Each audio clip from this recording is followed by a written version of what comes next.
에스겔이 장로들과 함께 앉았는데 하나님의 영광이 임재했고 에스겔의 영을 지금 끌어올려서 예루살렘으로 데려가셨죠. 하나님께서 이스라엘을 심판하실 수밖에 없는 그 이스라엘의 죄악상을 지금 에스겔에게 보여주고 있는 중입니다. 그리고 그 이제 환상에서 이렇게 말씀하시는 거죠. 1절에요. 이 성읍을 관할하는 자들이 각기 죽이는 무기를 손에 들고 나오게 하라. 명령이 있는 거죠. 그랬더니 손에 죽이는 무기를 가지는 6사람이 이제 등장을 한 겁니다. 그 중에 한 사람이 가는 베옷을 입고 허리에 서기관에 먹그릇을 찼더라 이렇게 되어 있어요. 그리고 4절에요. 여호와께서 이르시되 너는 예루살렘 성읍 중에 순행하여 그 가운데서 행하는 모든 가증한 일로 말미암아 탄식하며 우는 자의 이마에 표를 그리라. 그 예루살렘의 타락상을 보고 탄식하여 우는 자들의 이마에 표식을 하라는 거죠. 그리고 그 표식이 있는 사람 외에는 다 이제 심판에 이르게 되는 거죠. 탄식하며 운다 이렇게 되어 있습니다. 그러면 탄식하며 우는 일이 우리의 삶 가운데 있어서는 안 되겠죠. 그렇잖아요. 그냥 우는 게 아니고 탄식하여 운다면 정말 우리의 삶 가운데 슬프고 억울하고 괴로운 일이 생겼다는 것을 의미합니다.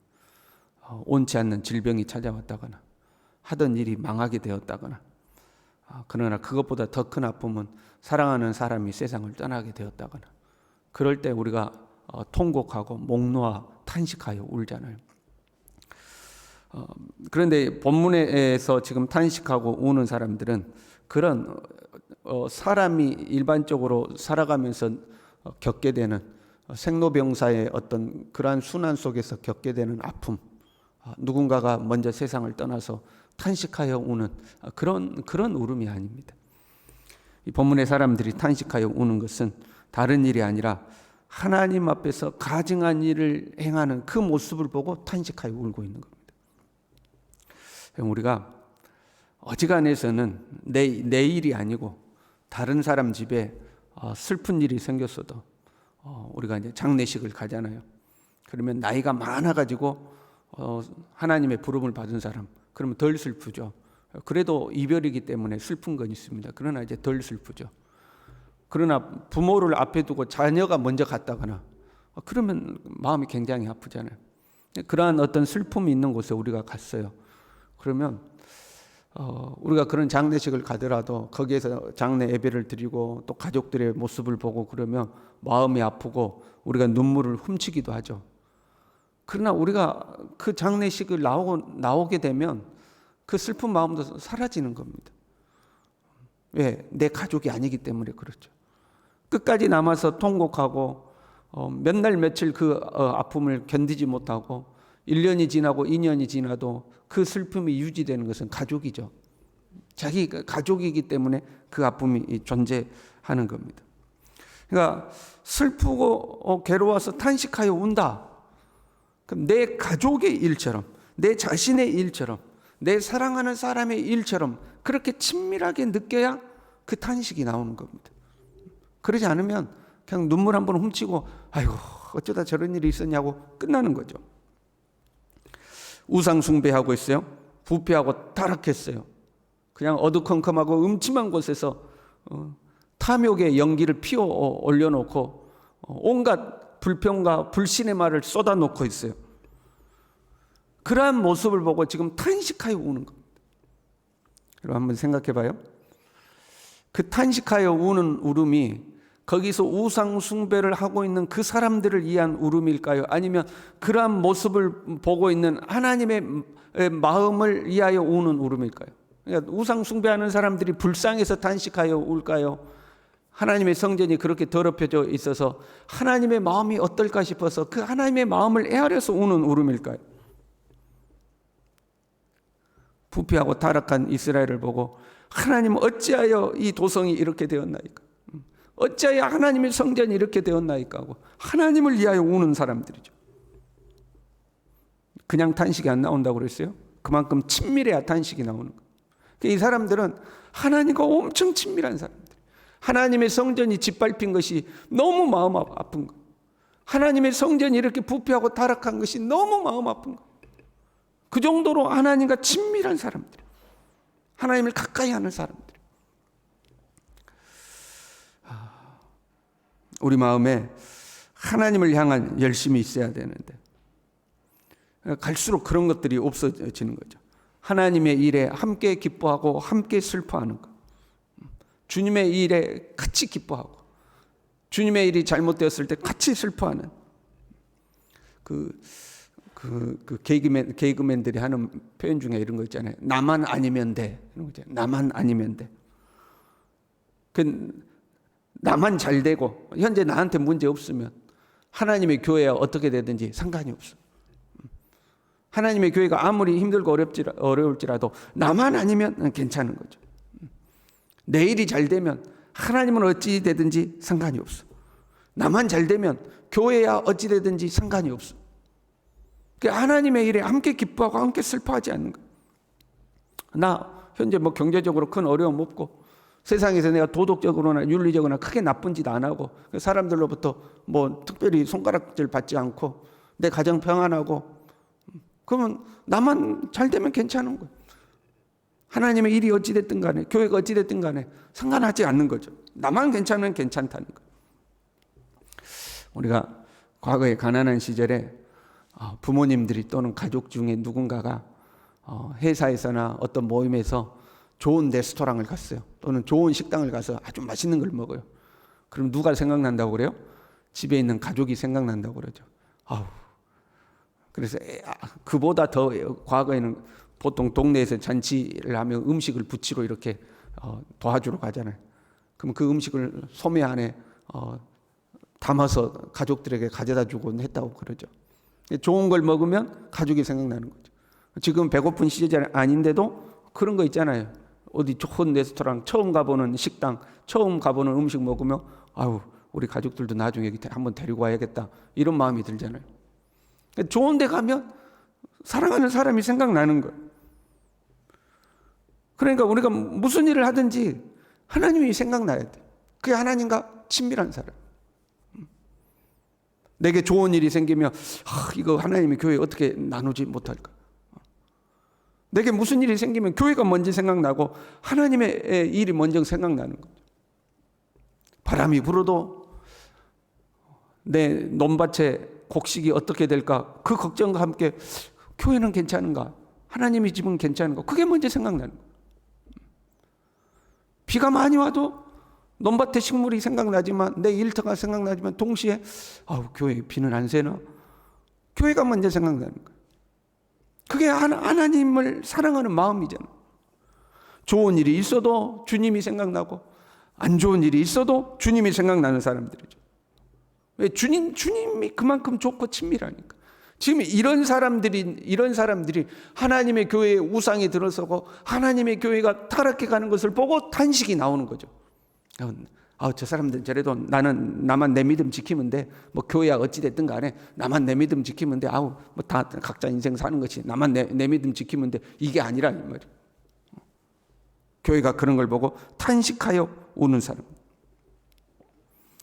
그 사람들의 이마에 표식을 하는 겁니다. 그 사람들의 이마에 표식을 하고 있죠. 그 이마에 표식을 받은 사람들, 그 사람들을 제외하고 하나님의 심판이 시작돼요. 6절에요. 늙은 자와 젊은 자와 처녀와 어린 아이와 여자를 다 죽이되. 그럼 죽음은 어리다고 피해가는 게 아니에요. 여자라고 봐주는 게 아니에요. 그렇잖아요. 늙은 자나 젊은 자나 처녀나 어린이나 여자나 그냥 다 죽이란, 그 누구도 피해가지 못해. 사람의 생각에는 이렇게 할 수 있잖아. 그 어린이는 봐줍시다. 그 여자들은 봐줍시다. 저 사람 젊은 사람이니까 앞으로 살 길이 많으니까 젊은 사람은 봐줍시다. 우리는 그럴 수 있잖아요. 그러나 하나님의 심판은 이마에 표를 받은 사람만 봐주는 거예요. 어리다는 것이 긍휼을 이유가 되지 않아요. 여자라는 것이 은혜 받아야 될 이유가 되지 않아요.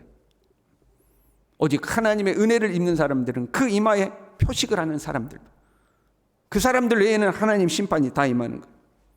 그 심판이 어디에서 시작되느냐? 내 성소에서 시작할지니라.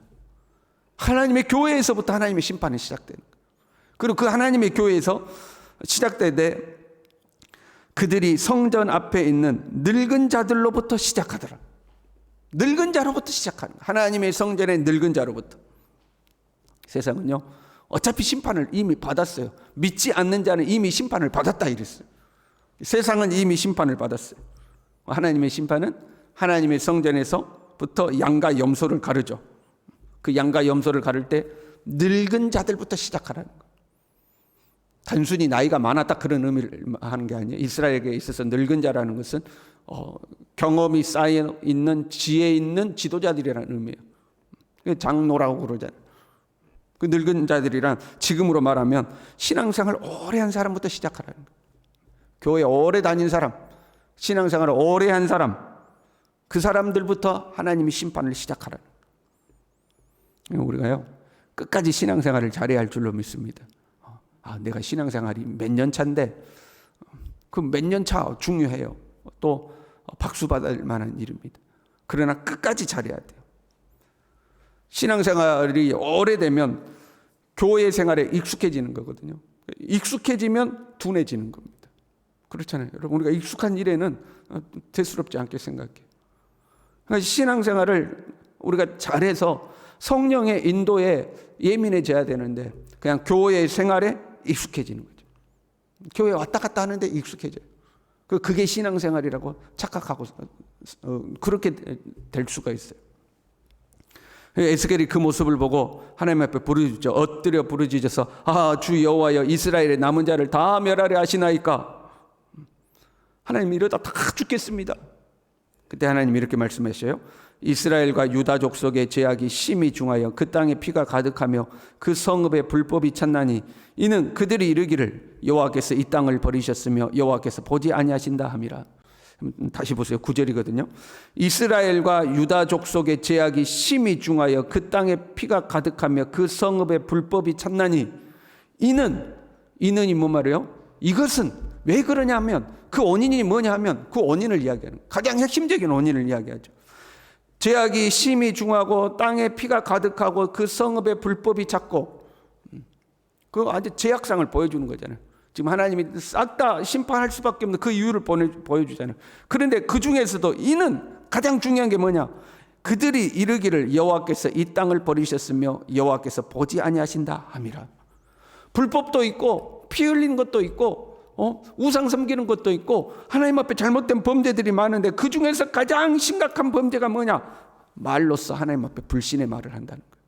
야, 하나님 우리 안 봐. 보기는 뭘 봐 하나님이. 하나님 우리 안 봐. 야, 이미 하나님하고 우리하고는 끝이야. 그렇게 말한다는 거예요. 누가요? 교회 오래 다녀서 8장에 나왔잖아요. 장로들이 70인의 장로들이 어두컴컴한 비밀의 방에서 연기를 칵 피워놓고 온갖 곤충과 더러운 짐승과 우상들의 그림을 가득 그려놓고 거기에서 자기들끼리 속닥거리기를 하나님은 우리를 보지 아니하시며 우리를 떠났다. 거기서 이야기하고 있는 거예요. 교회 오래 다닌 사람들이, 교회는 오래 다녔어요. 종교생활이 몸에 익숙해졌어요. 그리고 교회 오래 다니니까 뭐 직분도 있고 사람들 앞에 존경도 받아요. 그런데 그들의 속마음에는요, 하나님이 있기는 뭐가 있어. 그렇다는 거예요. 하나님 보기는 뭘 봐. 종교생활에 익숙해져 있는 거예요. 여러분, 그런 사람들이 굉장히 많아요. 교회 장로들의 모임, 목사들의 모임, 교회 오래 다닌 사람들의 어떤 사적 모임들에 가보면 교회 오래 다녀서 교회에서 대우는 받고 사는데 그들이 하는 말을 들어보면 온갖 불신의 말들, 온갖 불신의 말들만 쏟아져 나와요. 교회를 사랑하지 않아요. 교회 오래 다녀서, 여러분, 교회의 모든 것은 하나님의 것이잖아요. 하나님의 집이고 하나님의 것이잖아요. 근데 그런 개념이 없어요. 오래 다녀서 자기 마음대로 모든 걸 할 수 있다고 생각하는, 그러면서 하나님에 대한 두려움은 또 없어요. 그러니까 불신의 말을 쏟아넣는 거죠. 이런 사람들부터 하나님이 심판하신다는 거예요. 이런 사람부터 하나님의 심판이 된다. 우리가 이런 하나님의 심판을 받을 수밖에 없는 이런 사람이 아니라 하나님을 위하여 탄식하고 울 수 있는 사람이 되어야 할 줄로 믿습니다. 주를 위하여 탄식하고 울 줄 아는 사람. 하나님의 집을 더럽히고요. 지금 하나님이 그 집에 들어가기가 싫게 만들었어요. 참다 못해 하나님 지금 집안을 뒤집어 엎으시는 거거든요. 집안 꼴이 이게 뭐냐고 집안을 엎으시는 거죠. 그 집안을 엎으시는 게 하나님의 심판인데, 이스라엘에게는 하나님 심판이 어떻게 나와요? 밖에는 칼이 있고 안에는 전염병과 기근이 있어서 밖에 있는 자는 칼에 죽을 것이요 성읍에 있는 자는 기근과 전염병에 죽을 것이다, 그렇게 말씀하셨거든요. 그런데 하늘에서는 무슨 일이 일어나고 있어요? 하나님이 표식을 하고 천사들에게 심판하라 하는 거죠. 땅에서는 전염병으로 현상이 나타나는 거예요. 또는 전쟁과 칼과 기근으로 현상이 나타나는 거예요. 그러나 하늘에서는 하나님의 심판이 행해지고 있는 거죠. 사실은 그게 진짜죠. 지금도 하나님은 사람들을 분류하고 계시죠. 출애굽 전에 어린 양의 피를 바른 집과 바르지 않는 집을 분류하셨듯이 마지막 때에는 성령의 인을 받은 사람과 받지 않은 사람을 분류하시죠.